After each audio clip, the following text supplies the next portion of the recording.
नमस्कार, आप देख रहे हैं परमार्थ आवाज। खबर सहरसा से। सहरसा शिवपुरी राजद कार्यालय में राजद नेता डॉक्टर गौतम कृष्ण ने प्रिंट मीडिया और इलेक्ट्रॉनिक मीडिया को संबोधित कर देश में किसान के खिलाफ लाए गए अध्यादेश का खंडन करते हुए कोसी प्रमंडल के मुख्यालय और कोसी सीमांचल के प्रमुख जिला सहरसा को बिहार सरकार कैबिनेट के द्वारा नगर निगम नहीं बनाए जाने पर आपत्ति प्रकट की गई।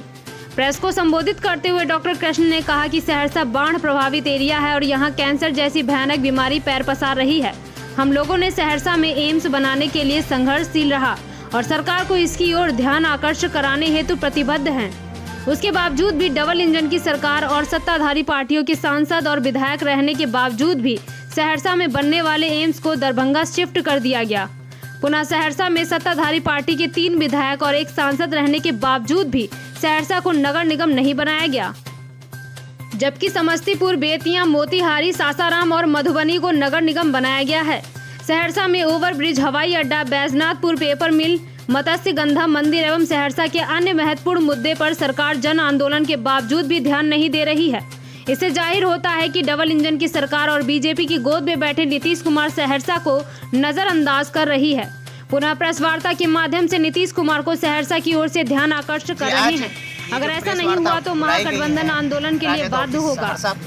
इसका मुख्य मकसद है सहरसा के साथ जो लगातार नाइंसाफी होती आ रही है, उसी क्रम में अभी 2 दिन पहले सरकार के द्वारा जो घोषणा की गई है नगर पंचायत का, नगर परिषद का जो बनाया गया है, उसमें सहरसा का वर्षों पुराना मांग था नगर निगम बनाने का।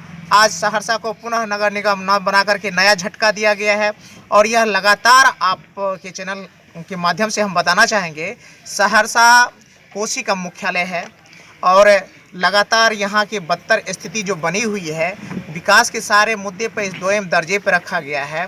पता नहीं सरकार को क्या सहरसा से भेदभाव करना है। लगातार सत्तारूढ़ के यहाँ 3 अभी विधायक हैं, 1 माननीय सांसद है, उसके बावजूद भी उपेक्षा रखा गया है।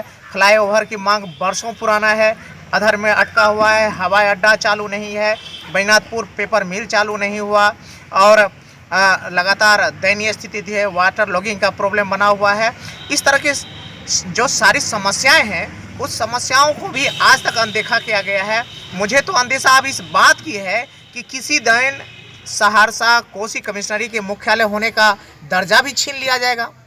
तो मैं आपके चैनल के माध्यम से, पत्रकार भाइयों, आपके माध्यम से मैं कहना चाहता हूं, सरकार से पूछना चाहता हूं और सत्तारूढ़ पार्टी के विधायक जी और माननीय सांसद महोदय से पूछना चाहता हूं कि आप लोग सरकार में सिर्फ शोभा की वस्तु बने हुए हैं या फिर सरकार में आप लोगों की कुछ बात को तजब्बुत दी जाती है, आप लोगों की बात सुनी जाती है। अगर आप स्थानीय मुद्दे को सरकार तक सही से पहुंचा नहीं पाते हैं, सरकार से सहरसा की समस्या को रख नहीं पाते हैं, निदान नहीं खोज पाते हैं, तो आप लोगों को सरकार में रहने की और प्रतिनिधि बनने का कोई नैतिक अधिकार नहीं है। आप लोगों को इस्तीफा दे देना चाहिए। और हम अभी पुनः इस बात को बड़ी जोर शोर से कहेंगे, सहरसा नगर निगम बनाया जाना चाहिए। आप देखिए, मोतिहारी को बनाया गया, सहरसा सासाराम बनाया गया, बेतिया, समस्तीपुर, मधुबनी को नगर निगम बनाया गया, लेकिन सहरसा को पुनः छोड़ दिया गया है। और हालांकि हम इस बात पे बधाई देते हैं कि सोनबरसा, नौहट्टा, बनगांव और सौर बाजार जैसे झुंझुना थमा करके नगर पंचायत का जो दर्जा दिया गया है, इसके लिए फिलहाल चलिए हम बधाई देते हैं सरकार को कि आपने बनाया है। लेकिन जो मुख्य बातें थे, आपने उन चीज़ों को हम लोगों से छीन लिया है। इसलिए अब मैं बात करूँगा तो एम्स को दरभंगा शिफ्ट कर दिया गया।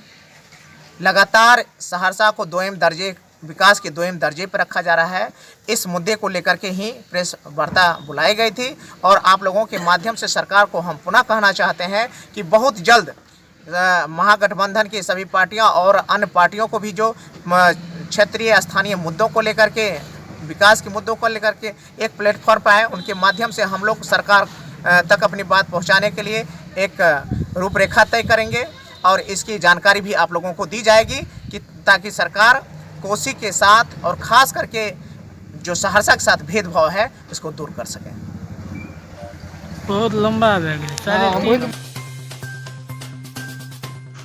सहरसा ब्यूरो सुजीत कुमार की रिपोर्ट।